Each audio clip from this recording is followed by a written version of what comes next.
Goals! There have been some super famous goals over the years. Yeah. But none more famous than the 1999 Women's World Cup winning goal by Brandi Chastain. Ooh, that was a good one. Yeah. So good, in fact, that I reenacted it.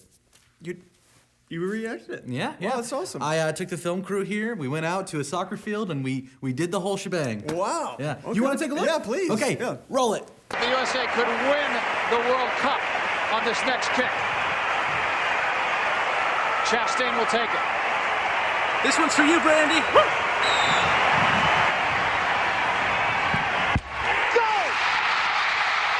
I'm a maniac on the floor, and I'm dancing like I've never danced before.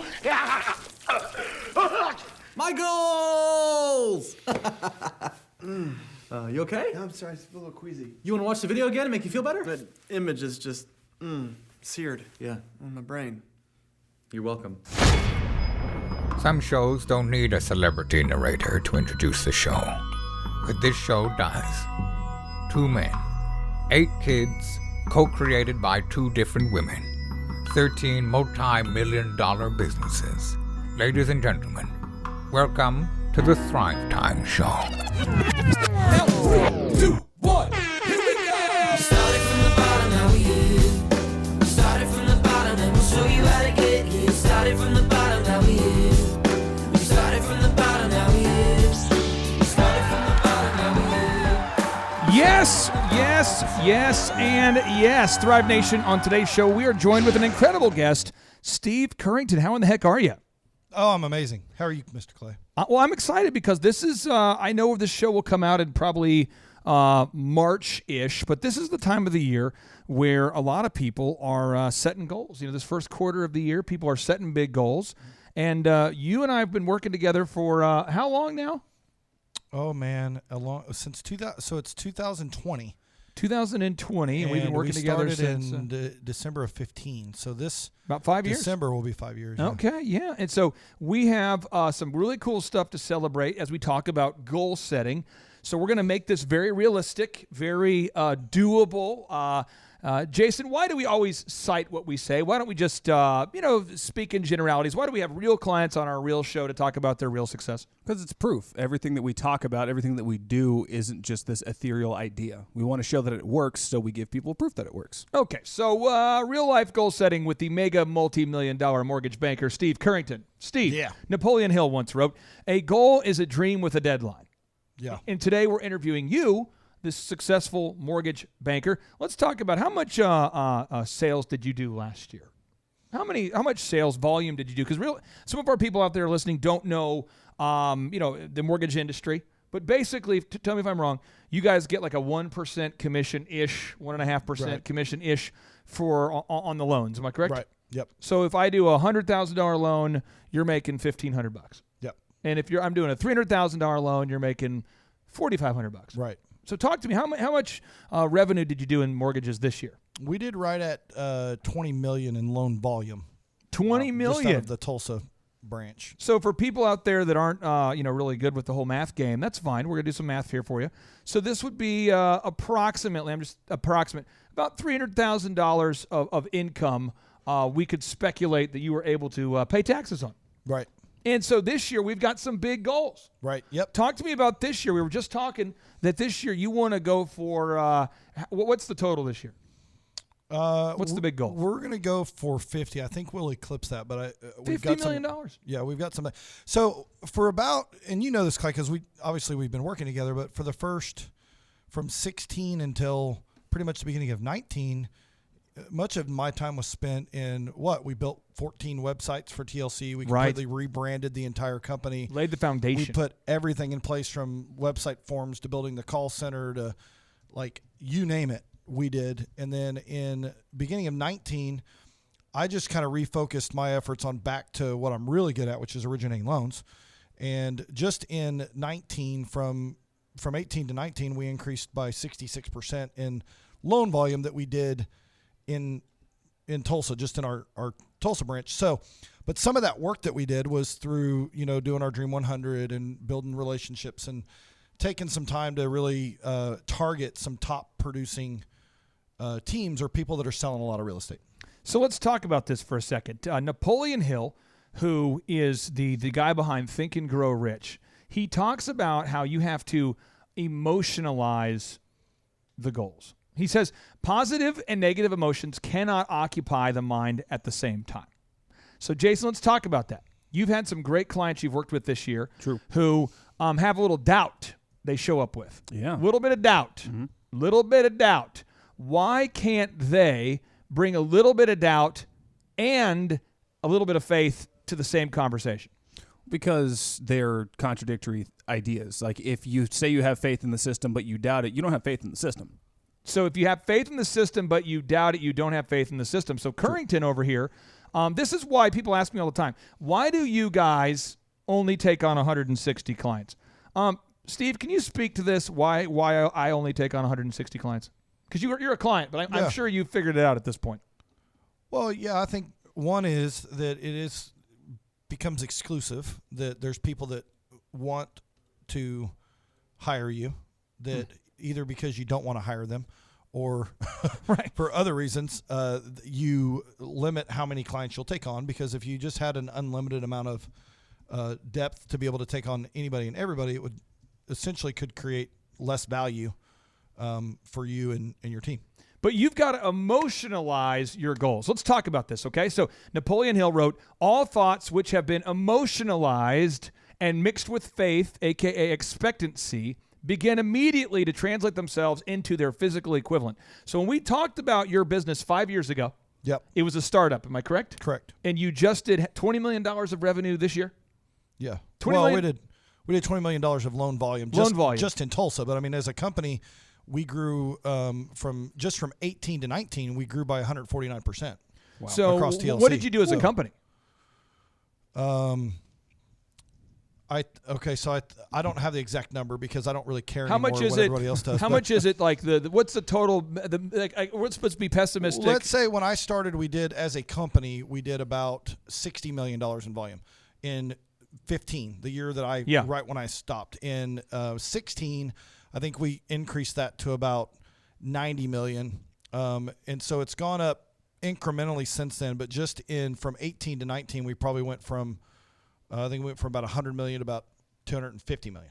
So again, I want to make sure we're getting this. If you're out there scoring at home, okay, folks, from an initial phone conversation, this is a startup thing, to $250 million of revenue. Right here, just in Tulsa, you did $20 million. And right now we're talking about goal setting. These are huge numbers, but let's talk about how we're going to set those goals. Clint Howard, good to see you. So this is what we're going to do. We need to set SMART goals. We all heard this before. We've been to the motivational seminars. We've all heard this. So you got to set SMART goals. S stands for specific. Yep. Specific. M stands for measurable. Measurable. All right, specific. Steve, why do we have to say right now we're going to do $50 million of revenue in 2020? We're recording this show on the first of the year. Right. A lot of people are taking the day off. We don't know what that is up here.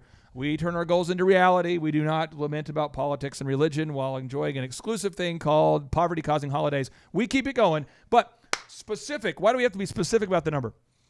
Because otherwise it's not specific, so you don't know what you're aiming at. If you said, I want to increase what I did. And then measurable. Year. Why does it have to be measurable? S-M-A-R-T. Measurable. Why do your goals have to be measurable? Why do we have to actually track? Because then you can break it down so that you know what you need to do over time. So if I know I need to do 50 million, then that tells me what my monthly goal needs to be. That tells me what my weekly goal needs to be. That tells me what my daily goal might need to be. And you can track it, and we do, all the way down to the number of phone calls that you make. So you're saying that actually tracking is a good thing? You don't dodge the whole tracking game? No. Why? Because one, Clay Clark will kick my ass. Two, I know that if I don't track it, then you just kind of have this feeling about how you got to where you're at. Which takes us back to why we only have 160 clients. Yeah. Because I'm not going to sit there and try to motivate your ass. Correct. Like, if you're not going to do the stuff, get off the field. I don't need you. I don't want you. My goal is to help people that are sufficiently motivated. I don't like you. Your mama don't like you. Nobody likes you. If you're coming to my conference to get motivated, that's a different show. That's called Tony Robbins. That's called Gary Vaynerchuk. I'm all about real results. I don't care about how you feel. I want you to leave my conference pissed and rich. Yeah. I want you to leave going, I hate that guy, but I'm making a lot And of you money. don't need motivation. You need discipline. That's what most people think. I need to get motivated. No, you don't. Oh, You need get to motivated. Disciplined is what you need to do. Motivation's a feeling, right? We got to renew that feeling every morning. That's between you and T.D. Jakes, or you and God, or you and Tony Robbins, or you and Grant Cardone. These are all great people. I'm not that guy. I just teach the specific system. So 1, S, it has to be specific. M, measurable. 3, actionable. It has to be something you can actually apply. Yep. Which we teach on each and every show, actionable. 4, it's got to be realistic. It's got to be something that can actually happen. We're going to go from 20 million to 200 billion. 200 billion. Wow. We're going to go from that's impressive. 200 billion. That's not realistic. We've got a lot of people, though, that want to sort of Even if you are me. set unrealistic goals. And it's kind of a dysfunctional leadership thing is what I would call it. It's where you get in the room with your team and you say, guys, this is going to be the year of massive success. We're going to fail successfully. And I recorded a little audio parody for the listeners here. I'm going to cue this up so everyone can hear this. This is what bad leadership sounds like. This is what bad leadership. Do you have audio of me? Is that what Audio you're of about- you? Is that what you're about to play? This is not of you. Let me cue it up. I think this works here. Let me try. Coming in hot.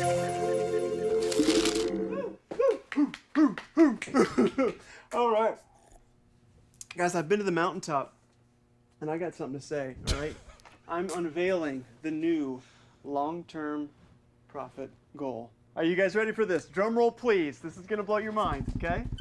This is what we're going to do. This is good. $30 million? There's only 2 of us. We made $63,000 in gross sales last year. That's everything. Okay, look. I'm a visionary. Okay, what you're witnessing right here, this is leadership. I'm looking at where we're going to be 20, 30, 40, 50 years from now. Did Henry Fonda, when he invented the Model T, were they sitting around going, how are we going to build this car? No. Okay, they got their hands dirty, they grabbed the bull by the horns, and then they killed it. Okay, so what's the plan? Step 1, okay? We're going to maximize efficiency. Number 2, write this down. Step 1 and number 2. Number 2.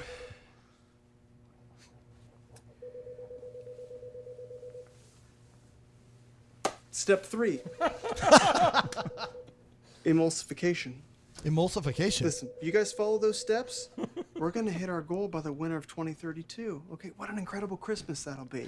All right, so you guys know what you're doing? No. Awesome. All right, I'm going to hit the links. Ooh, Daddy likes. All right.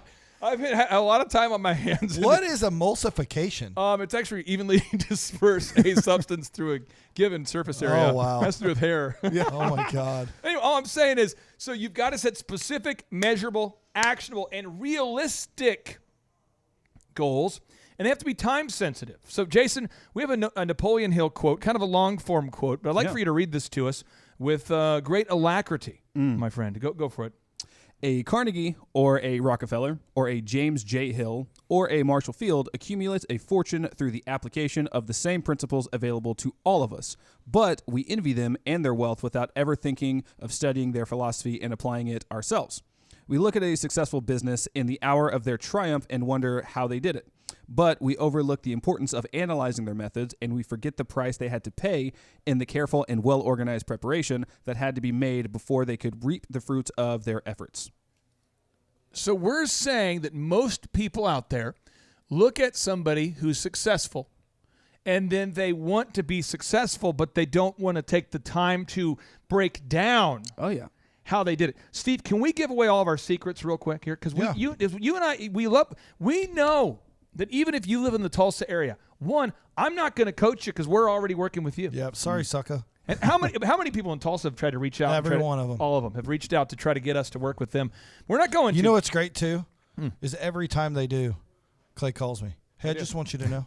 Yeah. There's a guy that was in here yesterday. You probably didn't see him, but in case you hear, I didn't know that he wanted to hire me to help him with his mortgage company. This most recent until one, after we he had left. somebody who showed up and he said that he was in the real estate industry and wanted some coaching on how to close more deals.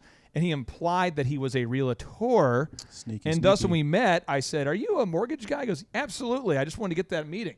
And I was like, whatever. But the reason why I only work with one per industry, per city, 160 clients. It works. But let's go ahead and teach everybody out there the system. Yeah, because you can't execute it anyway. So go ahead. I'll give you the whole outline.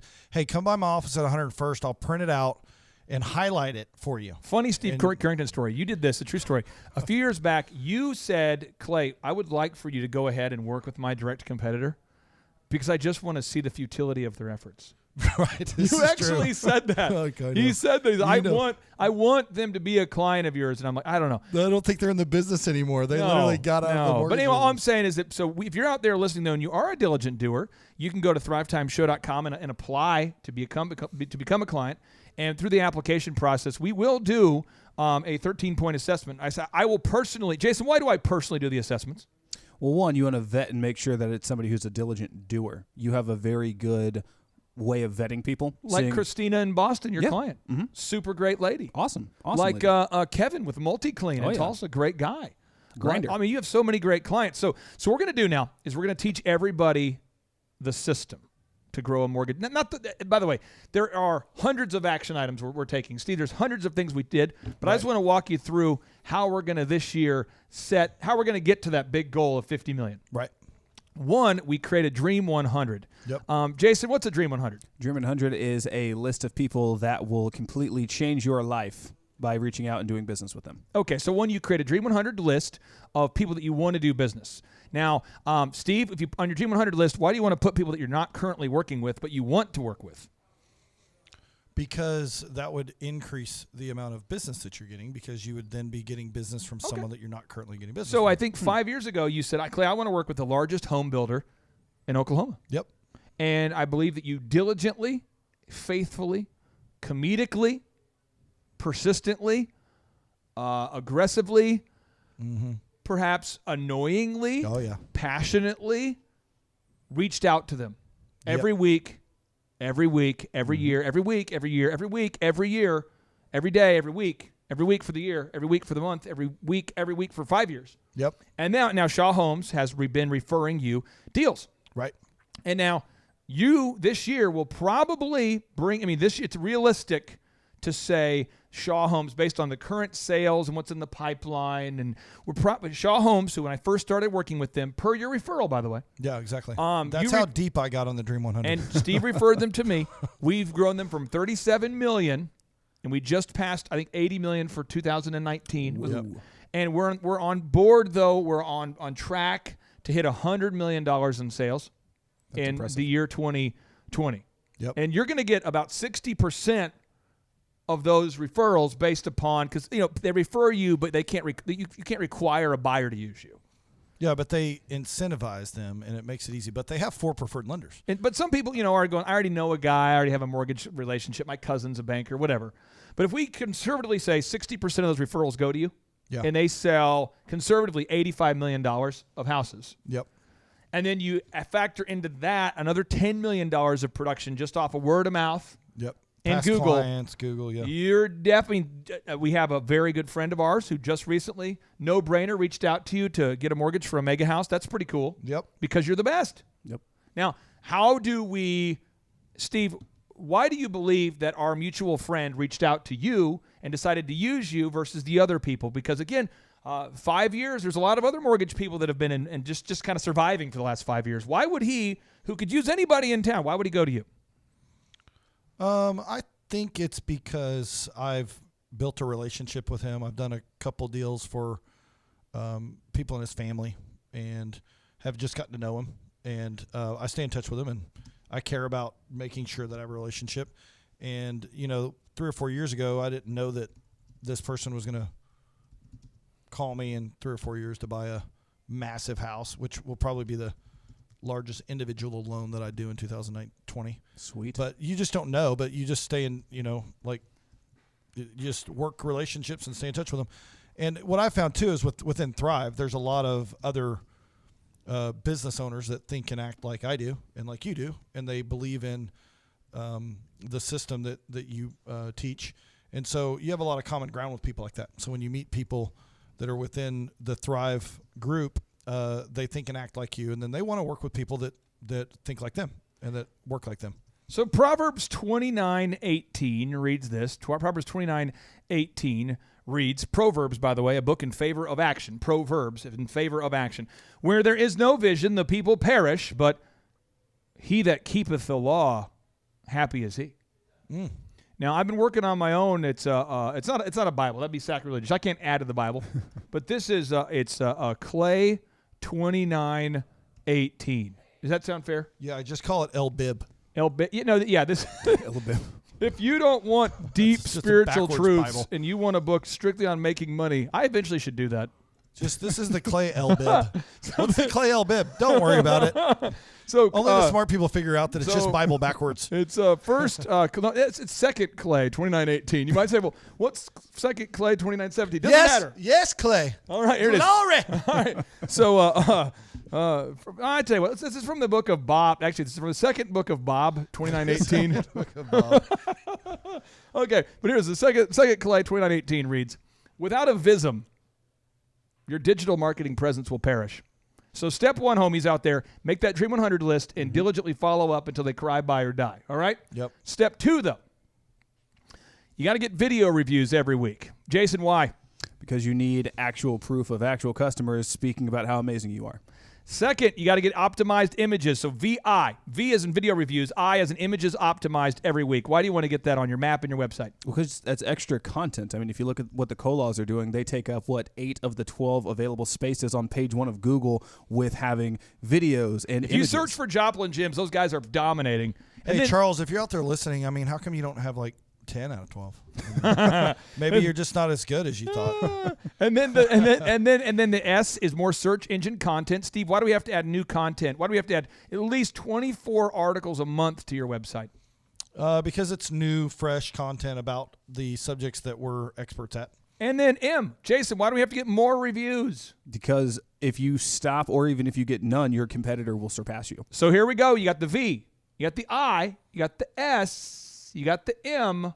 You've got to gather. You've got to do it. VISM. Video reviews, images optimized, search engine content, more reviews. Glory. That's how you grow a business. That's how you set goals. That's how you get in control of your life. You want to be an intender, a pretender? You want to be somebody who just runs around with your head in the TED Talks blender? Don't come to our conference. Yeah, But if you're somebody out there that wants to implement and diligently apply something, if you're somebody who says, you know what, I'll try it for a month or two and I'll see, get out of here. But if you're somebody who wants to stick around for 5 freaking years of domination, you got to join the team. Yep. And then once you start having success, I a lot of times feature our clients on the show. And one thing I like to do is I like to allow our clients to kind of share with our 500,000 listeners something cool they're working on, try to create some more exposure for our listeners out there, for our clients to share and direct traffic towards what they're doing. And what's your website for your Tulsa-based branch of Total Winning Concepts? It is stevecurrington.com. stevecurrington.com. Just my name.com. But here's the cool thing. If you just search Tulsa Mortgage or Tulsa Mortgages or pretty much about anything, because of our 5 years that we work with Clay and Thrive, we're top for everything. So I don't even tell people anymore. I won't even tell them our company name. I'll just be like, look, just go to Google and put in Tulsa Mortgage. Ooh. Because we're at the top. We have literally 5 times as many reviews as anyone else that's even close to us. And we're actually up at the top of the organic results for about every. I just got my SEO report last night. I guess you guys were working yesterday or something. Oh, yeah. It's weird. Working on New Year's on Eve. New Year's Eve. That's crazy. But I got my report, and we're literally at this point trying to be top for the most random searches that are done 12 times a month because we just are dominating everything. We have 610 reviews now on our 610 reviews just on the Tulsa location. Now, tip number three. Okay, let's think about this for a second. So, step 1 was make a Dream 100 list and follow up every week until you get those referrals. True. Step two was the VISM, the video reviews, the optimized images, the search engine content, the more reviews on Google. Now, the final step is you want to over-deliver until you get overpaid. Napoleon Hill says when you over-deliver, eventually you will be overpaid. It's on the bathroom door. I love it. It's my favorite. So what you have to do, though, because remember, Steve, do you remember your dad? Yeah, I remember. What's your dad's name? Dennis. How did your dad first meet me? Do you remember him telling you the story, or did I tell you the story? Yeah, I think he met you at the Tulsa Chamber of Commerce when you won the the Young Entrepreneur of the Year award from the Tulsa Chamber. Yeah, your dad was at the chamber. What was his role at the Chamber of Commerce? He was a small business development director from 2000 to 2008. And so I had to get his stamp of approval before receiving that award from the SBA. You know, because I started off as the Young Entrepreneur of the Year award when I was 20 years old. Yeah. And here I am 27 now, meeting your dad again. He looks just like Sean Connery, by the way. Do you agree with that? Yes. So what I you got to call do, him Sean.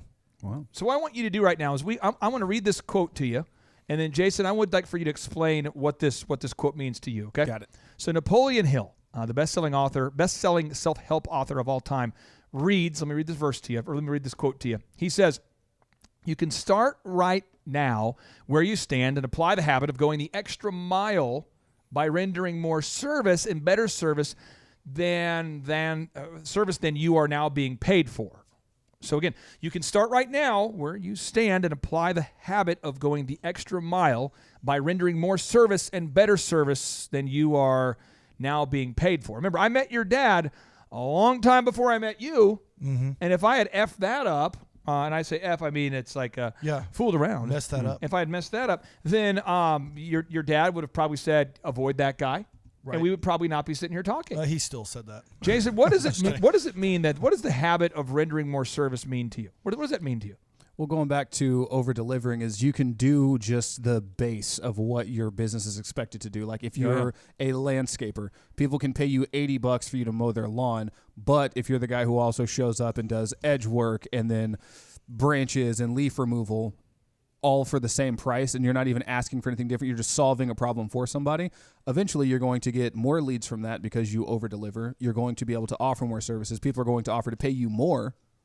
How do you, Steve, over-deliver at Total Ending Concepts? I mean, because there's a lot of banks that have banker's hours, you know, where you call to apply for a loan, and if it's Christmas Eve 3 or o'clock in the afternoon, the day after Christmas, or if it's New Year's Eve or New Year's Day, or Saturday, you get a voicemail.